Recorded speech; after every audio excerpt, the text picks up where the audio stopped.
the go. Today we are going to start with the third chapter. The flow of the Gita is actually going wonderfully. We have seen that in the chapter 2, Krishna has explained so many things to Arjun. But as we saw that when the teacher gives out the message, the gist of the lesson completely, the teacher is expecting somebody to ask questions because there are so many things that the teacher doesn't reveal unless the students ask. Isn't that so? Because the teacher also wants to see how far is the lesson going. So you see, now chapter 3 begins with Arjun's question. And why does that question arise? Why does that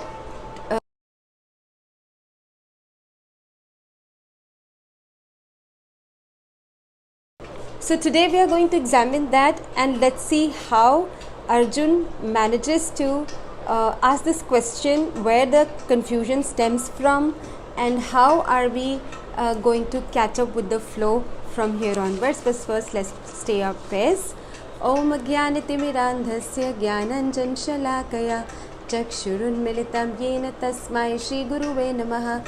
Namo Om Vishnu Padaya Krishna Prishthaya Bhutale Srimate Bhakti Vedanta Swami Niti Namine Namaste Saraswati Deve Gaurvani Pracharine Nirvishesha Shunyavadi Paschatya Deshatarine Jai Shri Krishna Chaitanya Prabhu Nityananda Shri Advaita Gadadhar Shivas Adi Gaur Bhakta Vrinda Hare Krishna Krishna Krishna Hare Hare Hare Rama Rama Rama Hare Hare.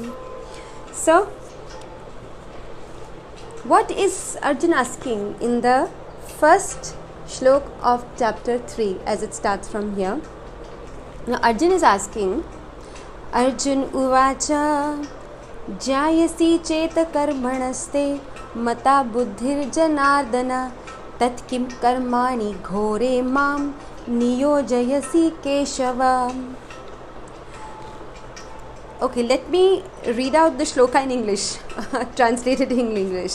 So here Arjun is saying, better if than fruitive action by you is considered intelligence, O Krishna. Therefore, why in action ghastly me you are engaging, O Keshava? So if I were to read the same shloka in English, I would do it like this. So the translation, let me first read out the translation, that will help you appreciate the question here. The translation by Srila Prabhupada, all glories to him. Arjun says, O Janardhan, O Keshav, why do you want to engage me in this ghastly warfare? If you think that intelligence is better than fruitive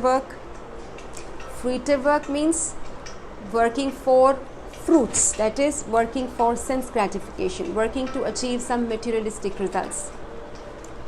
So we did understand in the last chapter that one may work for various motivations, one may work for various results, of which the first one was working for sense gratification, working for material results, that is fruitive action. Then one may work for the sake of work, for the sake of duty, that is what is karma yoga, which means without caring for the results, one may just work for the sense of duty, for the sense of accomplishing the work properly.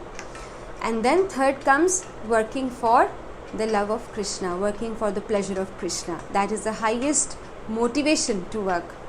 Now in this chapter, Krishna is going to discourse on Karma Yoga. He is going to explain the complete aspects of Karma Yoga. How does it work? What does it bring you to? What are the end results? How do you go about it? Now, here Arjun is asking, O Janardhan, O Keshav. Please note the two names he is calling Krishna by.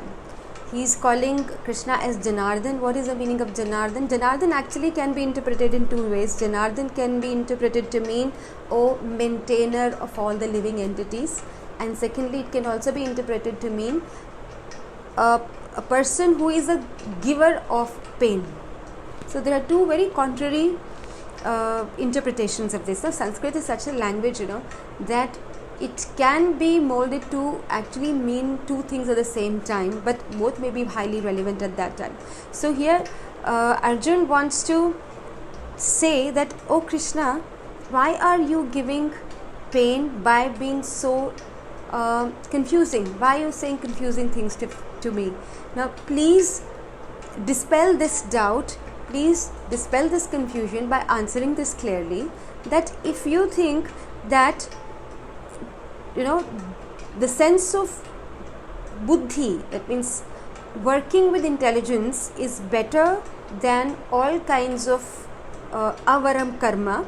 Now where does this come from? Let us try to understand where is this confusion stemming from. We must go back a little into the second chapter.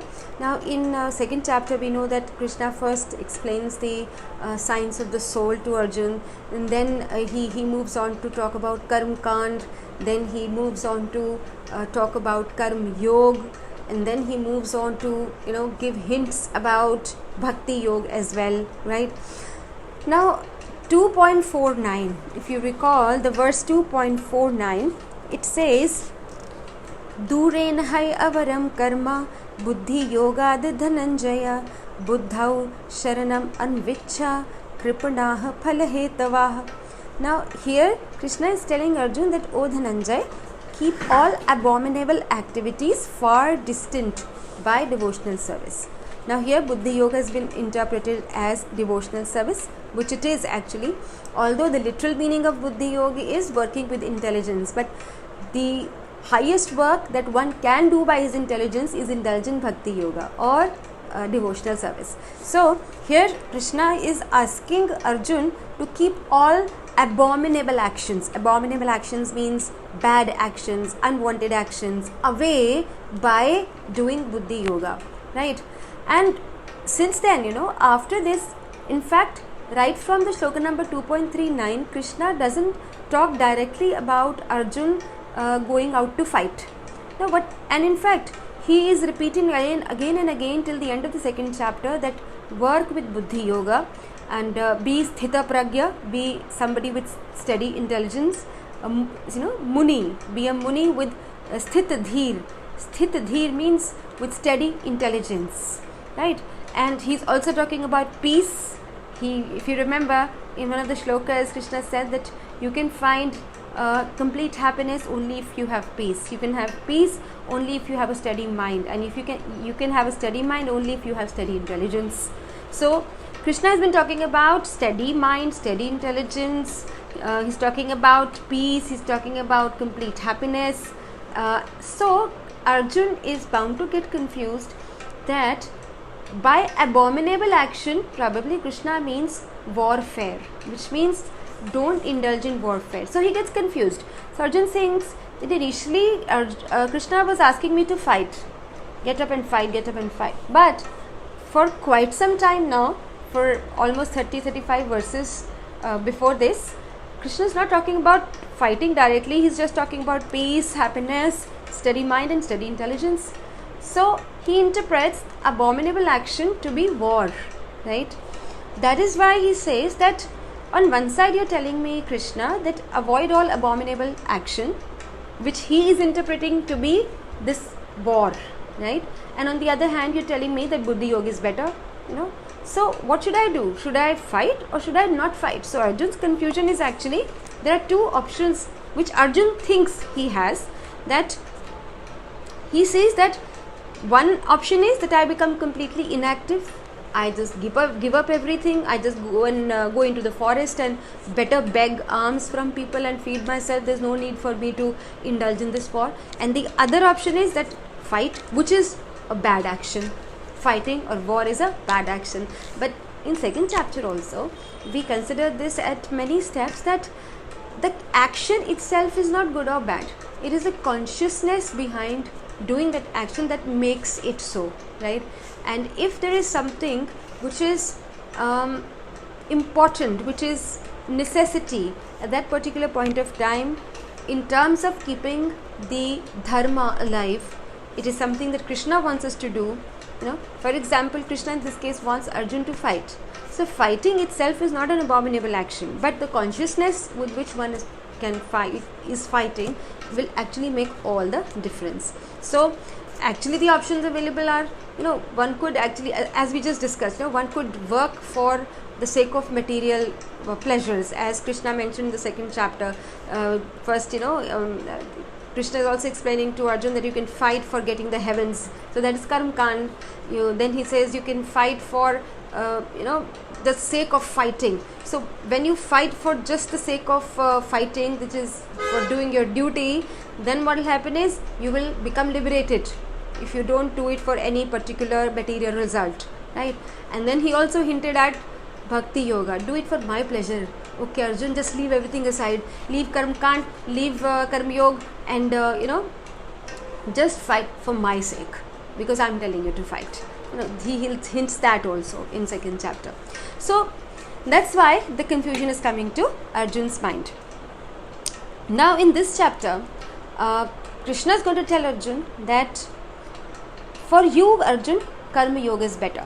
Now there is something called the yoga ladder, which I've tried to make here on the board.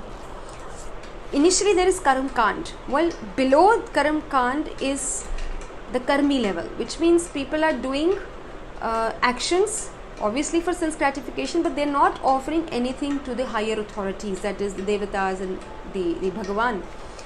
So that is even lower level. But when the yoga ladder starts, it starts with karma kand, that one does the activities even if for material results, one actually offers some of those results to the devatas or to Bhagavan. And then comes the level of karma yoga, which means working without the motivation for results, for getting some kind of material results.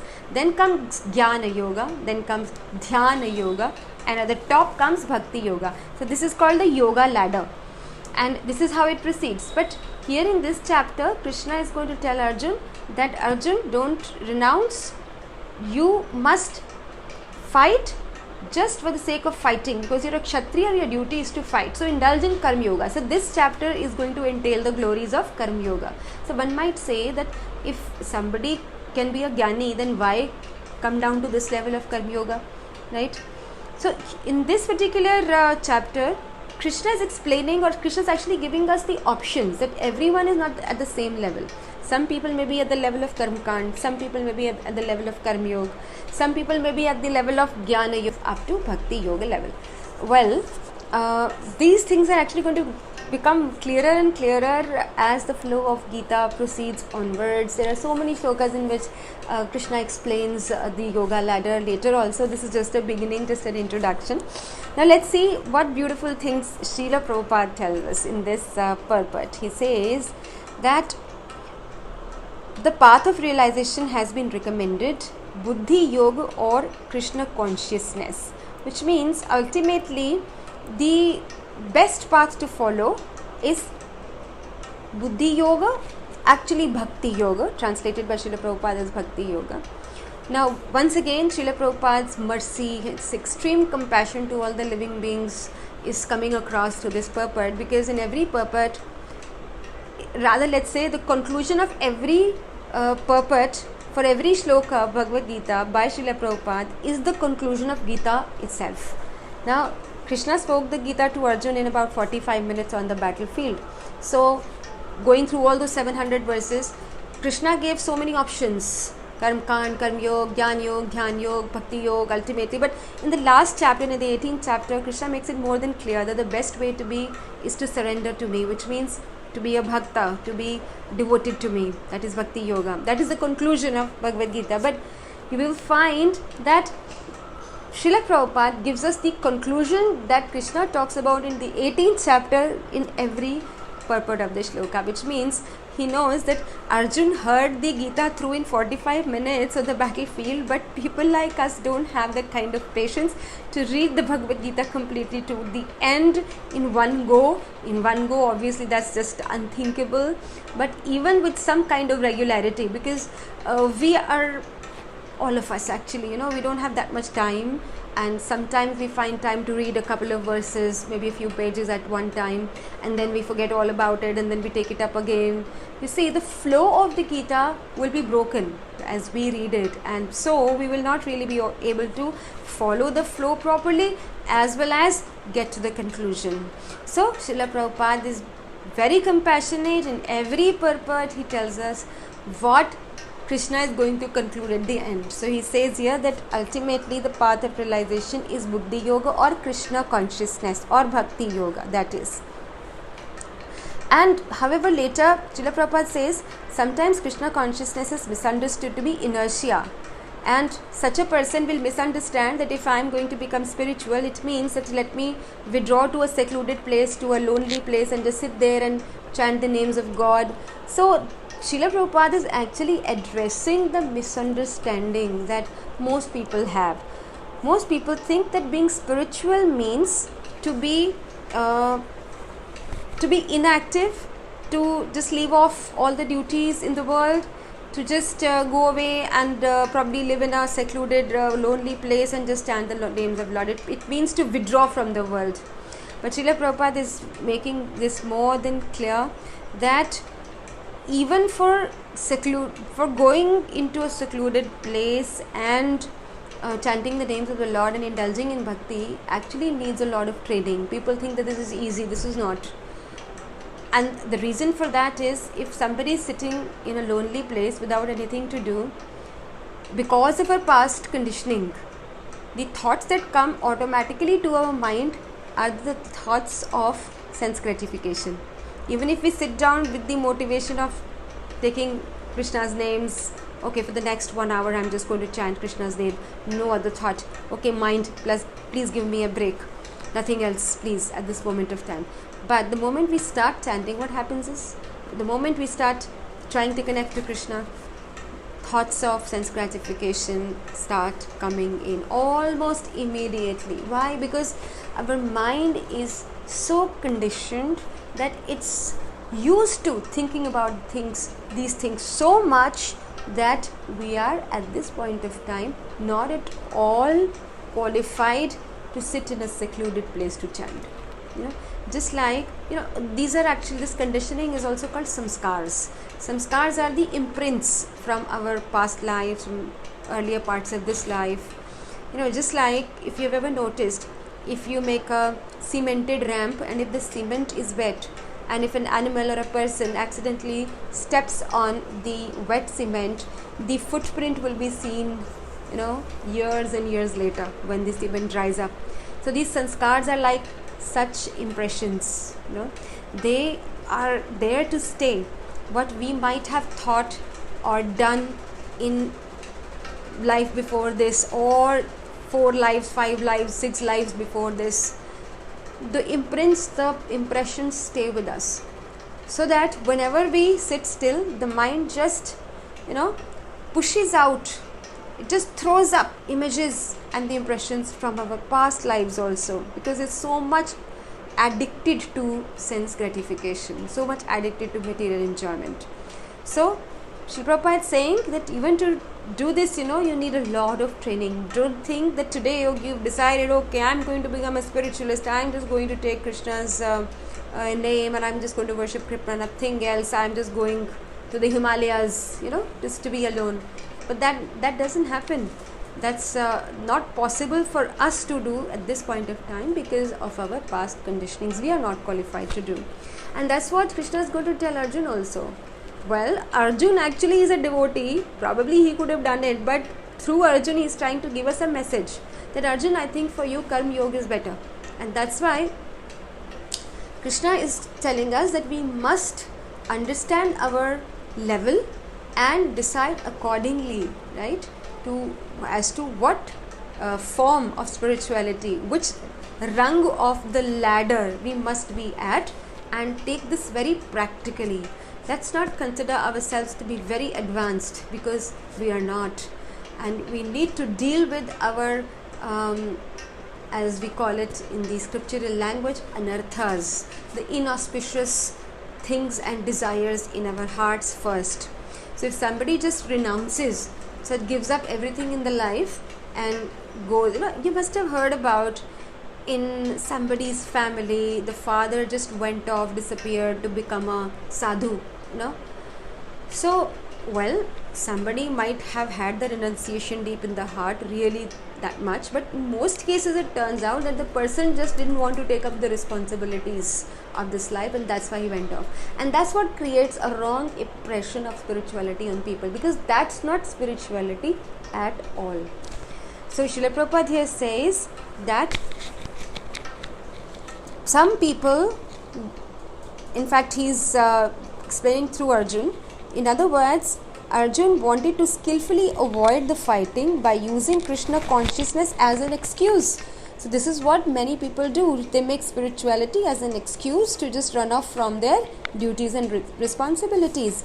Actually, Srila Prabhupada says, but as a sincere student, he placed the matter before his master and questioned Krishna as to his best course of action. And then Lord Krishna elaborately explained the Karma Yoga. So Srila Prabhupada is saying that many of us have the tendency to give up our duties in the name of spirituality, right? It acts as a excuse for us to shirk from our duties, to run away from our duties. It's actually a kind of laziness, We're just trying in the name of spirituality to, just lie still, be lazy and not do our duties well. But actually devotion, bhakti is hard work. It's like somebody trying to handle two jobs together. You must have heard about this, some people after their normal 9 to 5 jobs, they take up an extra 4-5 hour job to become, materially more prosperous, to make their financial condition better, So we do applaud the sincerity of such people to be hardworking, to be managing two jobs at the same time. So devotees are actually doing a lot of hard work because they're also managing two things together. They're juggling their normal duties, day-to-day duties of office, home and such things, plus they are also investing time in their long-term spiritual life, So devotion or bhakti yoga is hard work. It actually means that you do your normal day-to-day activities very well. A devotee is very conscious about doing their day-to-day activities conscientiously and up to the mark. If you're making food in the kitchen, if you're a housewife, then a housewife would make it very sure that she makes the food well. It's good to taste, it's hygienic, it's nourishing for the family, and of course it is prasadam, which means she generally offers it to God first to make it prasadam. And if you're in the office, a devotee would ensure that he does his office jobs well, right? But apart from doing all this, one also takes out time from one's day to chant the names of Lord, to visit the temples, to do some service in the temples. So that's like taking some time off for the second job. And what is the second job? The second job is to invest in your eternal life, because the devotee knows that I have a temporary life in this body, but ultimately I have an eternal life as a soul. So in order to ensure a good eternal life free of miseries, I must, apart from my day-to-day activities, also invest in this. So this actually means that indulging in bhakti yoga is not at all laziness. Those people who just prematurely give up everything just to think, I am a renounced sadhu, they're actually just in fact Krishna doesn't like such people, as he's going to explain later in this chapter. So this is the first question that that Arjun is asking, and now Krishna is, in fact, second question also comes in the second verse, and then Krishna is going to explain to Arjun why Karma Yoga is better for him. And then in fact, as we will see, he's going to also explain that if you can't be at the level of Karma Yoga, then you at least do Karma Kand, because by doing Karma Kand you will graduate to Karma Yoga eventually, because your heart will become purified. And even if you can't do Karma Yoga at this point of time, but after some time then you can be promoted to this level. And then if somebody might say that well, I am qualified for Jnana Yoga also, I don't need to indulge in Karma Yoga, I can do Jnana Yoga also. But then Krishna is going to explain that even if you're at the level of Jnana Yoga, if you're living in this society, then don't give up everything. Do your duties still indulge in Karma Yoga, even though you may be at the level of Jnana Yoga, to set a good example for everybody else, because everybody else is not at that level, but by seeing you renouncing everything, they might just try to follow you, but you must set an example for everyone and do your duties properly, right? He also quotes the example of Maharaj Janak, who is the father of Mother Sita, that how he was at a very high level of spiritual ladder, but he did all his duties perfectly just to set an example for everyone, right? So here this chapter will proceed from explanations of Karma Yoga to how people must follow that path, or may graduate from Karma Kand to Karma Yoga to Jnana Yoga, and then Krishna is also going to explain the differences between Karma Kand and Karma Yoga, and finally Krishna will end up this chapter. Well, for us it is a chapter, for Krishna it's an ongoing discourse, but he's going to end up this discussion by telling that if you are going to follow Karma Yoga, then you must recognize a very big enemy, a veritable enemy, the name of which is lust, because this enemy, lust, will not let you follow Karma Yoga properly. So recognize it, recognize the enemy, recognize where it hides, ambush it and finish it off. Then you will be perfectly on that path of Karma Yoga. So we will see what Arjuna asks in this next shloka and then what Krishna answers. Till that time, let's chant the Hare Krishna Maha Mantra and be happy. Hare Krishna, Krishna Krishna, Hare Hare, Hare Ram,